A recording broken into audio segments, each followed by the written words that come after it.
Welcome to the Motherly Shift podcast. I am your host, Kim Michelle, and I'm excited to share and explore with you the African American mother-daughter dynamic through a series of unscripted discussions.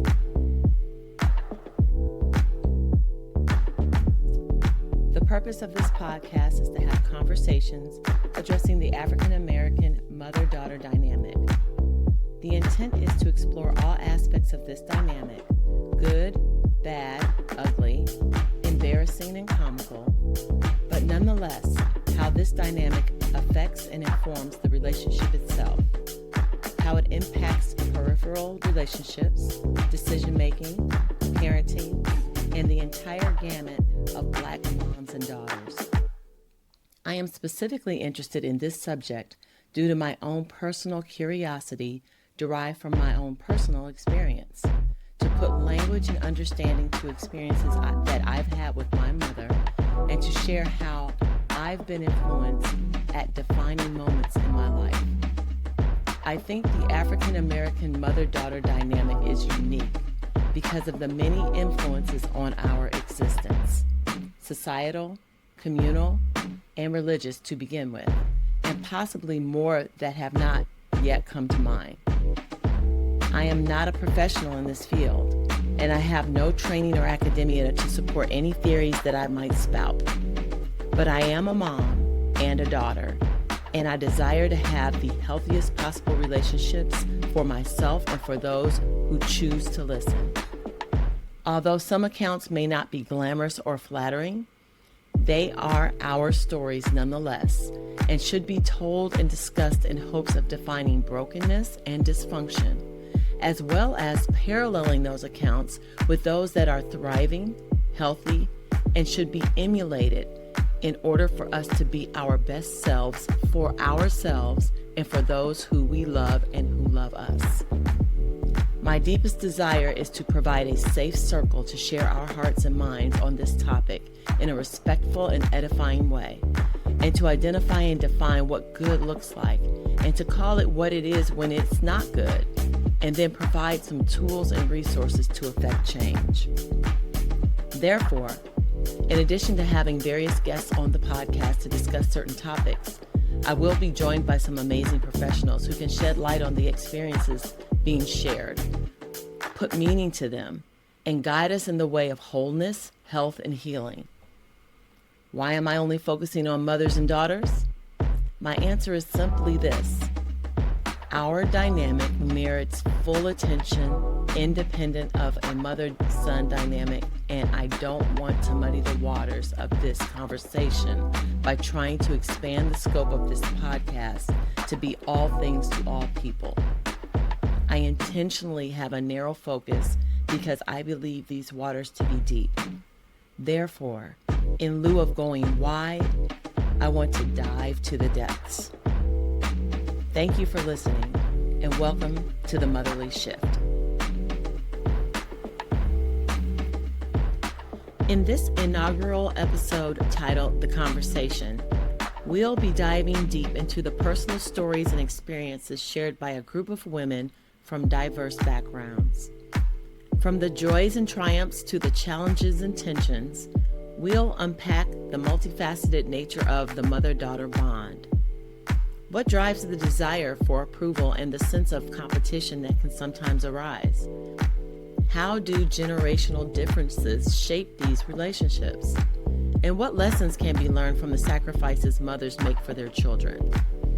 Through candid conversations, we'll gain a deeper understanding of the emotional landscapes that mothers and daughters navigate throughout their lives. Whether you're a mother yourself, a daughter, or simply someone curious about the complexities of family dynamics, this episode promises to offer insights that will resonate on a personal level. So sit back, listen closely, and prepare to be moved, inspired, entertained, and perhaps even challenged as we explore the motherly shift. So anyway, y'all, we started this conversation a while ago, and it started with me sharing about my mom, okay? And at 54, I have had plenty of ups and downs with my mom. And I remember during just one of our normal movie nights, the main thing we do as a preamble to the movie night is to have conversation and to drink and eat. And then there's a movie that happens somewhere after that, right? So I was feeling some kind of way one day about something that happened with my mom. I can't remember what it is because there's so many. But I was really surprised when you all chimed in and was like, oh, I have those issues with my mom. Oh, I have those issues with my mom. This is where this all started. And this is what a conversation that I just want to continue. I want to continue it with you all, and I want to continue it with some others. And so this is the opportunity for anybody who's listening to kind of eavesdrop into our little ladies movie night conversation. And so I just wanted to get your view of your personal mother-daughter dynamic. And if you don't mind, tell me your age. Tell me your age, because I also want to know, is it a generational thing? Tell me where you're from. Is it a regional thing? I want to dig all the way into this. So anybody who wants to go first. Can I say my name? You can do whatever you want. I'm Tisha. I'm from Flint, Michigan, and I'm 52. My mother and I have an amazing relationship. And I know it's rare when I talk to other people and I hear how their mother, how they react with their mom. I feel like I'm truly blessed to have the mother that I have. There are some things that I've always shared with my mom, like some things that I would change when I became a mother. One being, I wouldn't have my kids out of wedlock because I was born out of wedlock. I wouldn't let a man abuse me because I saw my mother being abused. But we've always been thick as thieves. She'd get abused, the man jump on her, I'm screaming, jumping on his back, trying to pull his eyeballs out, and he gets up, and me and my mother, there we are again, because I was the only child for 11 years. I was going to ask you, so did your mom have you when she was young? She had me at 21. Okay. But we've always been so thick, even during the times when she was going through trying to try crack cocaine.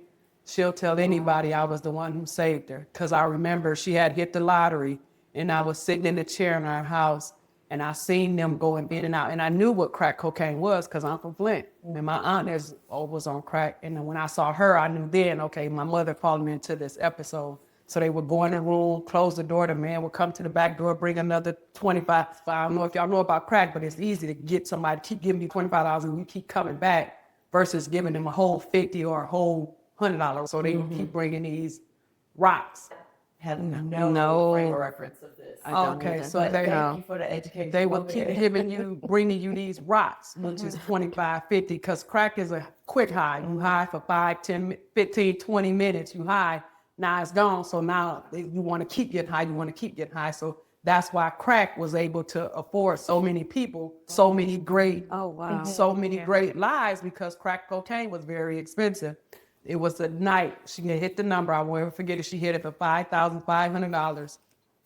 And it was coming in and out smoking. And every time she opened the door to her bedroom, I would be sitting there crying, saying, Mom, please stop. How old were you? My sister was not born. I take my sister and brother, both were born. So I was actually, was I 15? I might've been 15.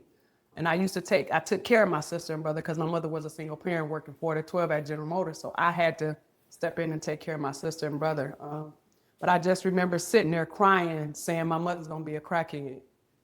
But I refused to let my sister and brother see what my mother went through. I had made this whole plan up in my head. She's going to be a crackhead. I'm going to have to take care of my sister and brother. That's what I thought was going to happen. At 15. At 15. That's what I thought was going to happen. And I was okay with that because I wanted to make sure my mother was okay and her kids were okay. That went on. They did it for 8 hours. I won't forget, it was 8 hours that this habit was going back and forth. I stayed woke for 8 hours. I was up to about 3 or 4 o'clock in the morning, and my mother just fell asleep. But crack has this nasty smell. It smells horrible. And I could smell it all on her body. So I went in the bathroom. Got a soap and water towel trying to wash it off her. And she woke up. She was like, what you doing? I was crying. I was like, Mom, you smell like crack. You stink. You're going to be a crackhead. And she sat out Her only time trying it? Her Yeah. first day trying it? Oh, that was her only that time. was I her was getting first ready to time. ask the same That was her question. first time. Oh, A wow. couple times in the Well, same day? yeah, then you just keep doing it. You just keep doing it because you want to keep getting high. To That's how they get the hook. That's how they get the high. That's how they hook her. Gosh. You That's just how they hook them. my aunt with her, and my aunt is her oldest sister. So it was her and my aunt, and she said, "I'm just gonna told my aunt." I remember that. I would try one time. You crack ain't nothing you gonna try one time. I'm sorry. Right. And so she got herself together. She went and took a shower, and I was crying the whole time. And then at the time, my brother was a little baby, so I'm feeding him. And she looked me in my face, and she called me Bean. She said, Bean, let me apologize to you. Your mother is not going to be a crackhead, and you won't ever see that again. My mother never did it again, but when she went to the drawer to count the money, the $5,500 went down to $1,500 in 8 hours. Oh my goodness. Wow. But I never stopped loving my mother. I never looked at her no kind of way. It was like she's always been this shining star. Like she don't do no wrong. As much wrong that I know she was doing, she never did wrong to me. So that was another thing. I said, oh, I ain't gonna be a crackhead. I'm not gonna have no kids out of wedlock. I'm not gonna be a crackhead. And for us, our family vacations was always our family reunion. I'm like, wow, that's not a vacation. So I said to myself, my kids, whenever I do have kids and get married, my kids will go on vacation, and I stood by that. But I never looked down on my mother for anything. Were there some things that in my eyes that she could have did right, better? Of course there is, but I'm sure there are things in my kids' eyes that they see that I could have did better by. So we've always been super, super close. Anybody who knows me will tell you she is truly a mama's girl. And had I not moved away from Flint, I probably wouldn't be married because I wanted to stay with my mother forever. I used to tell people, me and my family gonna stay with my mom. And we moved back home for a short time. And when we moved back, she used to be like, go home. It was times she wouldn't even let me in my house. Your husband's gonna leave you, go home. I'm like, no, I'm staying here with you. You won't get out your bed. And I wonder why my own child won't get out of my bed. And my cousin and them, they would tell you, and my whole family would tell you, if anything happened to Renee, she'd probably be gone for 8 weeks before Tisha even know, because who gonna tell her that? Because I'm such a mama's, like, big mama's baby, like, more my mama. Even when I call and my sister and brother there, if I call and my sister answers the phone, I'll be like, where my mom at? Here you go with this again.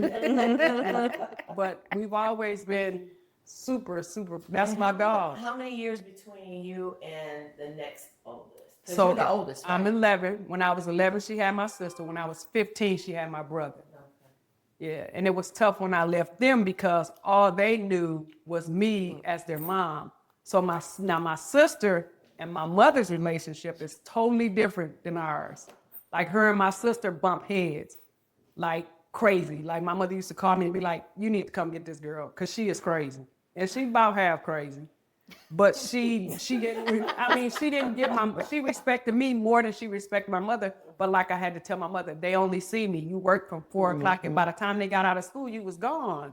And then when I moved, it was tough on my sister. She was upset with me, but she was like that. One time she told my mother, you're not my mother, my sister is my mother. Wow. So she that child. See, I would have never said nothing like that to never. I would have never said that to my mother. But my sister, she'd give it to her. Me, I'm just like, you know what? She did the best she could with what she had. And that's just always been what I live by when it comes to my mom. And I'll introduce my mom to any of my friends. And anybody who meet her be like, I see why y'all tight. I remember when I first met your mom, would you? Oh, yeah. I'm a big mom. Listen, if my mom in town, I might not go to work. It's bad. Oh, it's really bad. It's bad. It is. Even my husband, he said all the time, your mama coming. You right. So I see you when I see you. And I'm hoping that I have this same relationship with my daughter as I did with my mother, because when it came time for me to get on birth control pills, I wrote my mother a note. I was so scared. I wrote her a note, folded up, ran out and caught the school bus. It usually take me like 5 minutes to walk from the bus to our house. It took me 25 minutes to get home. I was so scared. Y'all, when I walked in the door, my mother said, you ready? I said, ready for what? She said, I got your note. I'm going to take you down here to the health department. You're going to tell these people you want to be put on pills. You're going to tell these people that you don't want your mama to know. They're going to give them to you for free. She broke it all down to them. They're going to give them to you for free.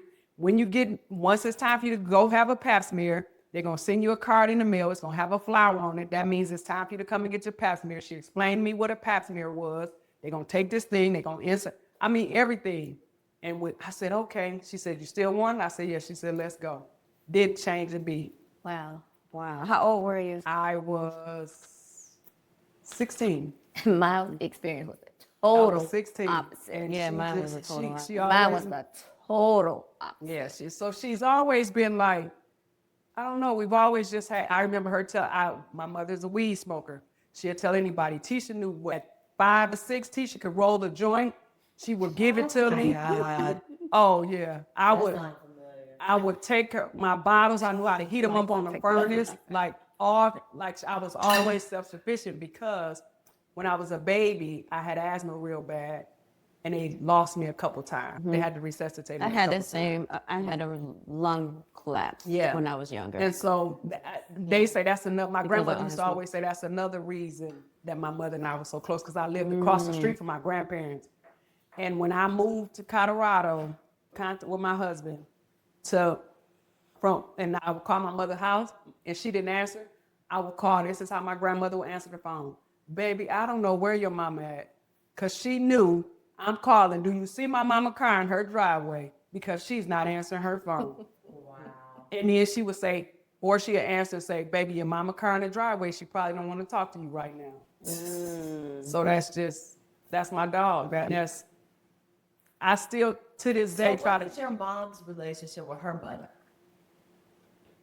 We lived across the street from my grandparents, but I can count the times my grandmother came to my house. Oh yeah, on one hand. But we always was across the street at her house. I don't know, my mother and my grandmother, they had a relationship, but I don't think it was like mine and my mother's because of the way they grew up poor. And I used to always tell people, when you come to my mother's house, it's like here, she gonna have all kind of food because she grew up poor. I used to be like, Mom, why you got so much? It's just, why? You was poor. She always laughed. You'll never see the back of her refrigerator. So I don't really know how their relationship was, but I know. It's like that here. You can always see the back of my refrigerator. Mine too. Come in and you're home. Right. You go to her house, she got everything you need to drink, water, juice, Coke, wine, beer. She got everything you need at her house when you come visit her. But as far as her and my grandmother's relationship, I never really, I just know that was they got along, but I don't know if they really hung out like my mother and I hung out. Like me and my mother, we went to Vegas. That's why I went to Vegas to see Usher with. So I don't really know. You see Usher with your mom? My mom is important. Yeah. Okay. Yeah, that's my girl. I called her the other night. Definitely have something to be jealous of. I called her the other night with you. I can barely go see the New Jack City play with my mama.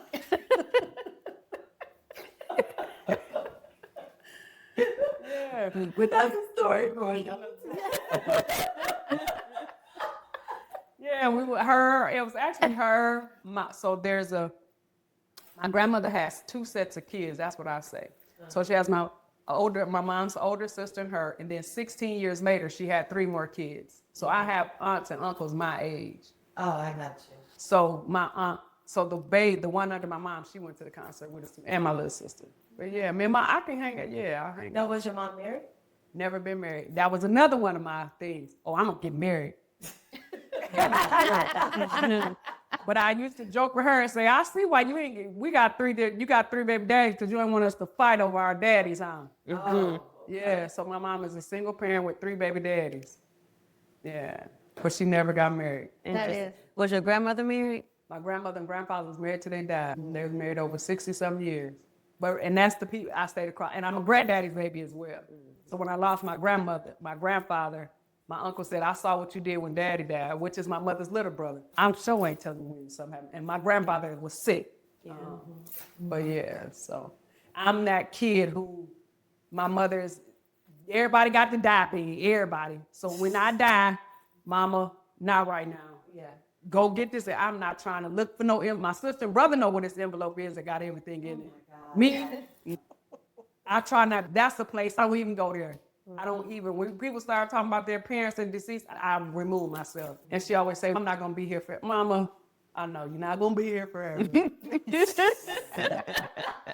That's my dog. I love her. Wow, teacher, that was amazing. Love her. That was That amazing. is. Pieces. Do you hear me? Pieces. Now, do you have a relationship with your dad? Who? Oh, okay. Okay. Yeah. Okay. But let me say this, and I think this is another reason that my mother and I are so tight. My father would tell me he coming to get me. Baby, I'm suited and booted, sitting in the window waiting. Got my coat on and everything. 4 hours go by. My mom said, you want to take your coat off? No, my daddy said he coming to get me. Okay, baby. Then next hour go by. You hot, you sweating. You want to take your coat off? My daddy coming to get me. My mother never, not one time, said anything bad about my dad to me. Not one. That man that told me he was coming to get me so many times, she never said, teacher. She was like, oh, she never said one thing. And when I got older, I said, Mom, why you never said anything to me? Why didn't you ever stop me or say anything? She said, baby, because I knew there was going to come a time where you would be of age and you'll realize yourself what's going to happen. I don't have to tell. She said, all I got to do is sit on this couch and wait. I don't have to say anything to nobody about what somebody doing wrong. I knew you was going to figure it out. I didn't want you to think I was trying to be mean or say anything that would offend you towards your dad, and then you take it out on me. And I take that from my mother. Yeah. How old is your mom? 73. Okay, so we're all in the same generation. We are. Yeah, we're all in the same generation. Because mom just turned 76. Yeah. I think She just turned 76 on the 9th. Yes. I think mine will be 20. My mom is 76. Yeah, They'll be my aunt 76. turned 75, and they're 2 years apart. So yeah, my mother is 73. Mom turned 81 in July. That was great, Tisha. It was. She's amazing. Thanks for sharing. She's amazing. Anybody else? Who's up? I'll go. In this first episode of The Conversation, Tisha shares a poignant and layered account of her relationship with her mother, offering a powerful perspective on resilience, love, and generational growth. She describes an amazing relationship with her mother, which she acknowledges as unique compared to the experiences of others. This bond persisted despite witnessing her mother's struggles with abusive relationships and substance abuse, showcasing the strength and complexity of their connection. From a young age, Tisha assumed caretaker responsibilities, stepping into a role reversal that highlights her maturity and unwavering dedication to her family. Through these trials, Tisha emphasizes the unconditional love her mother provided, serving as a foundation for her own values and decisions. She learned from her mother's challenges, making intentional choices to break generational curses and prioritizing stability and self-respect in her life. Her pivotal role in helping her mother overcome addiction further underscores the depth of their relationship and the transformative power of support and accountability. Her reflections also shed light on the nuances of generational differences within the family. With an 11-year gap between herself and her young siblings, her relationship with her mother evolved uniquely, shaped by her role as both a daughter and a caretaker. This dual perspective influenced her own parenting style and inspired a desire to nurture a similarly close and loving relationship with her own daughter. Very valuable lessons can be drawn from Tisha's story, including the resilience of relationships in the face of adversity, the importance of open communication, and the strength found in forgiveness. Her testimony reminds us that while mother-daughter dynamics can be fraught with challenges, they also hold immense potential for growth, healing, and enduring love that can ripple across generations. On the next episode of Motherly Shift, we will hear from Wednesday and Andrina and their interpretation of their mother-daughter dynamics. Please be sure to tune in to this continuing conversation. And thank you so much for listening.